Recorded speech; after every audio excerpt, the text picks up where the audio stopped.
feel better when you are separated from someone who hurts you. Hello guys, welcome. Thank you for joining me here in my life journey. And today's share is about how can we really feel better when we are separated to someone we love. Guys, this is not an easy share. It is really hard, but in my experience, I have experienced this and I am sharing it with you. Of course, sometimes we can feel anxiety, depression because it's hurting, right? It's hurt when somebody separated us. But there's always a reason for that. So we must learn how to handle ourselves in a good way. It's very difficult to think clearly when we are hurting.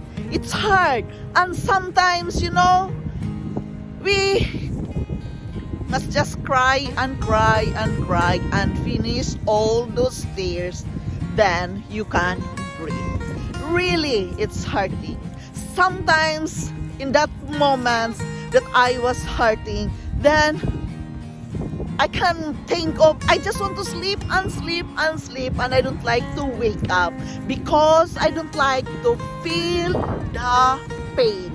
But guys, really, it's really helping us to be matured in that certain situation when we believe in God. I am sharing this with you guys. All of us experience hardships, heartaches, hurting moments in life. All of us, it's a part of our life journey. But we must learn to handle it, even it is very difficult. And guys, in my case, I go to church. Even it's not a Sunday, it's not a Saturday, even a usual day. I go to church, sit down there, contemplate, have a moment with myself. It is very important that you have the time to be alone when you are hurting.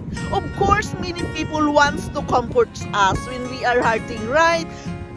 Many comes to visit or something like that. That is good.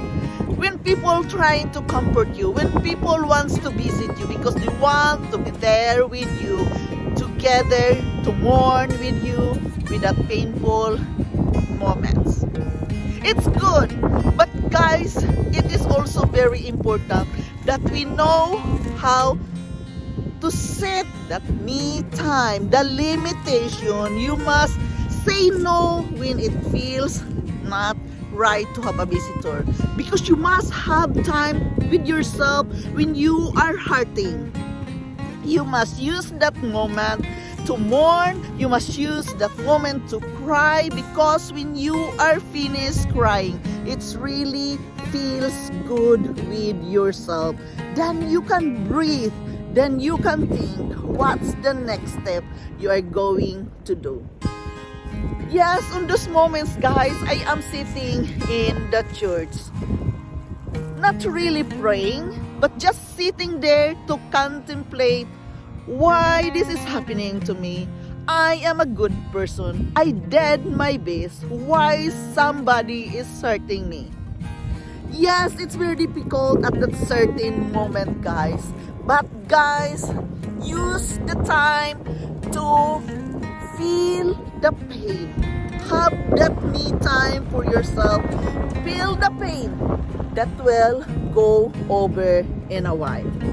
Of course, it's not overnight. The pain will not go overnight, but you must use that moment with yourself. And there you are again. I am advising you the prayer and the meditation. Sometimes when you are hurting and it's really difficult to put words into your feelings, then I just sit down in silence. I just sit down there, in the church, contemplating, trying to understand the whole situation, trying not to blame others, trying not to blame the other person who hurt me. Yes, It's easy for us to blame that he is the one or they are the one who made the mistakes. Guys, mistakes are there to be corrected, but sometimes it's very difficult to correct the mistakes when nobody can ask forgiveness, when everybody can just, feel their feelings, having that high pride that no, I am not the one making the mistakes, I am not the one making the wrong thing. It's very difficult. Yes, me too. It's very difficult to swallow our pride. But sometimes, guys, when we love a person and it hurts us, especially when it is in the family. For me, love them from a distance. You can still love them, even they hurt you, even they're just your neighbor, you live near them. Yes, they have their reasons why they hurt you. I understand the reason why they hurt me. Of course, I don't like the hurting feelings, but it is a must to accept sometimes. It is a must to face it. Why? For a certain reason. You have your own reason why you don't like to bow down. Sometimes you don't like to swallow your pride. That is normal. We are human. We don't like to swallow our pride. We have all pride. It is a part of our human being. But guys, if you can just work with yourself, let it go, have peace with yourself, and first of all, as the book says, forgive yourself. It is not your fault.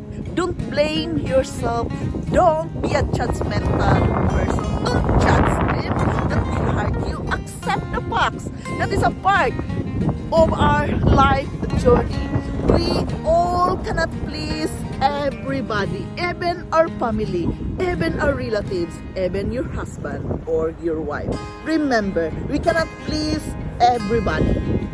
So face the facts. It is painful right now, but remember, it shall pass.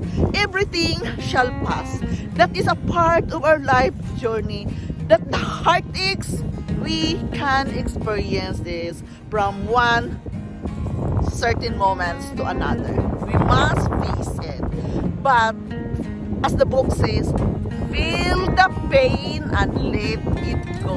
And when you feel comfortable with yourself, love them from a distance. Forgive yourself.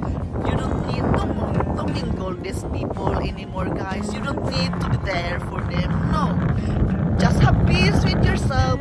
Love them from a distance. That's what I am doing. The important is you did your best. You try your best to help them. You try your best to be there for them. You try your best, the best thing you can do for that certain situation.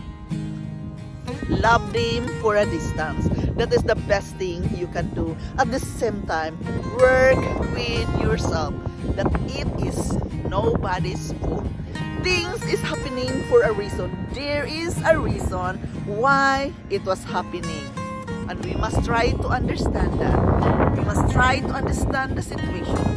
We must try to put our feet into others' shoes. It's not easy, but guys, if you practice the power of prayer, the power of meditation, you understand more why this is happening to you.